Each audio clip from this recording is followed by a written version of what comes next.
नमस्कार, मैं हूं शम्स ताहिर खान और आप देख रहे हैं वारदात। 10 आतंकवादी 2 अलग अलग रास्तों से रविवार देर रात कराची के जिन्ना इंटरनेशनल एयरपोर्ट में दाखिल होते हैं। 10 ऑटोमेटिक वेपन, बम और रॉकेट लॉन्चर से लैस थे। इनका इरादा एयरपोर्ट पर खड़े तमाम विमानों को तबाह करना और फिर किसी एक विमान को हाईजैक करने का था। इसके बाद अगले 5.5 घंटे तक एयरपोर्ट के अंदर जो कुछ होता है वो पाकिस्तान में इससे पहले कभी नहीं हुआ।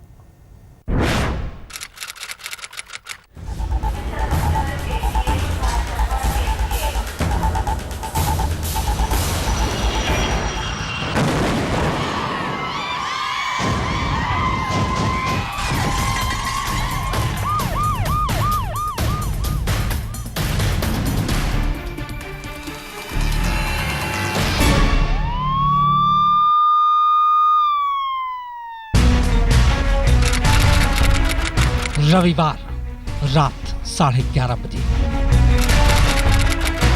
जिन्ना इंटरनेशनल एयरपोर्ट कराची, पाकिस्तान का सबसे बड़ा और सबसे बिजी एयरपोर्ट।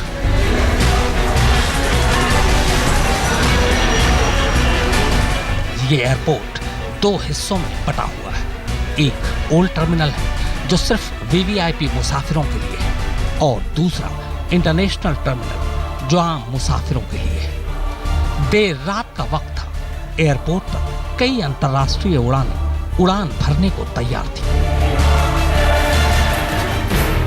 तभी ठीक 11:30 बजे पाकिस्तान इंटरनेशनल एयरलाइंस यानी पीआईए के हेडक्वार्टर के करीब से 5 आतंकवादी ओल्ड टर्मिनल बिल्डिंग के अंदर दाखिल होते हैं। पांचों पाकिस्तानी एयरपोर्ट की सुरक्षा के जिम्मेदार एएसएफ यानी एयरपोर्ट सिक्योरिटी फोर्स की वर्दी में थे। उन पांचों के दाखिल होने के कुछ ही सेकंड के अंदर 5 और आतंकवादी उसके बराबर वाले दूसरे गेट से ओल्ड टर्मिनल में घुस जाते हैं। ये पांचों आतंकवादी भी एयरपोर्ट सिक्योरिटी फोर्स की वर्दी में थे।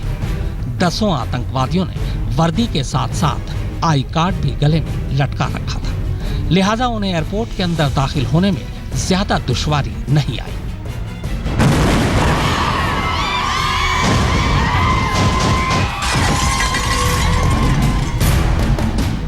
मगर एक बार जैसे ही वो एयरपोर्ट के अंदर दाखिल होते हैं, अचानक फायरिंग शुरू कर देते हैं। 10 आतंकवादियों के कंधे पर बैग था और बैग में था बम, हथगोला, petrol bomb, rocket launcher,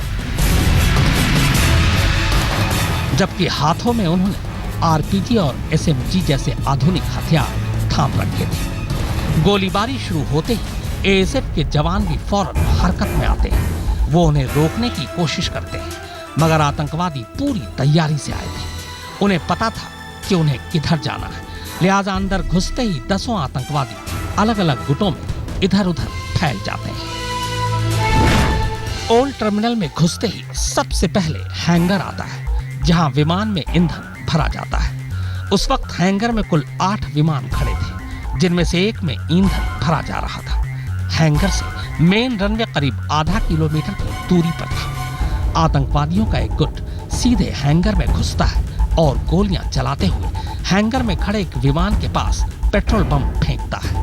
petrol bomb से विमान के करीब हैंगर की बिल्डिंग में आग लग जाती है और देखते ही देखते शोलों के बीच धुएं का गुबार उठने लगता है।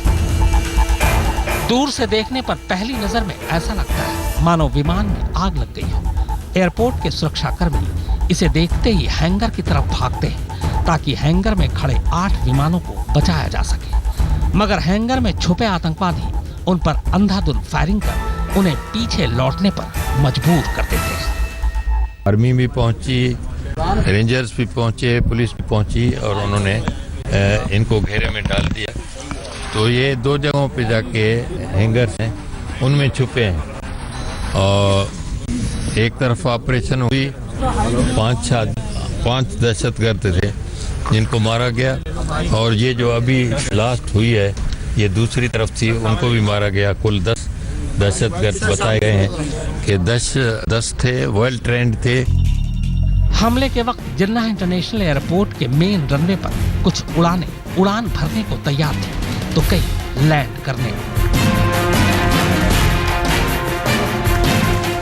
डर इस बात का था कि कहीं आतंकवादी उन विमानों तक पहुंचकर उन्हें हाईजैक न कर लें। लिहाजा उन विमानों को फौरन रनवे से हटाकर सुरक्षा कर्मियों ने अपने कब्जे में ले लिया, जबकि कराची एयरपोर्ट पर लैंड करने जा रहे बाकी विमानों को फौरन ऊंचाई पर जाकर अपना रुख बदलने की हिदायत दी गई, ताकि आतंकवादी कम ऊंचाई पर उड़ान भरने के दौरान कहीं विमान को रॉकेट लॉन्चर से अपना निशाना न बना लें।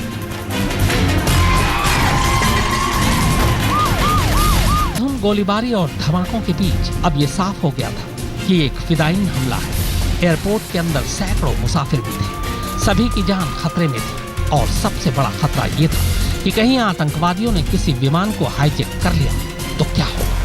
लिहाजा मामले की गंभीरता को देखते हुए प्रधानमंत्री नवाज शरीफ के हुक्म पर फौरन पाक सेना को एयरपोर्ट पहुंचने को कहा गया। अब तक करीब घंटा भर बीत चुका था। एयरपोर्ट के अंदर से लगातार गोलीबारी और धमाकों की आवाज आ रही। अब पाक सेना एयरपोर्ट के अंदर दाखिल होती है। आज तक ब्यूरो।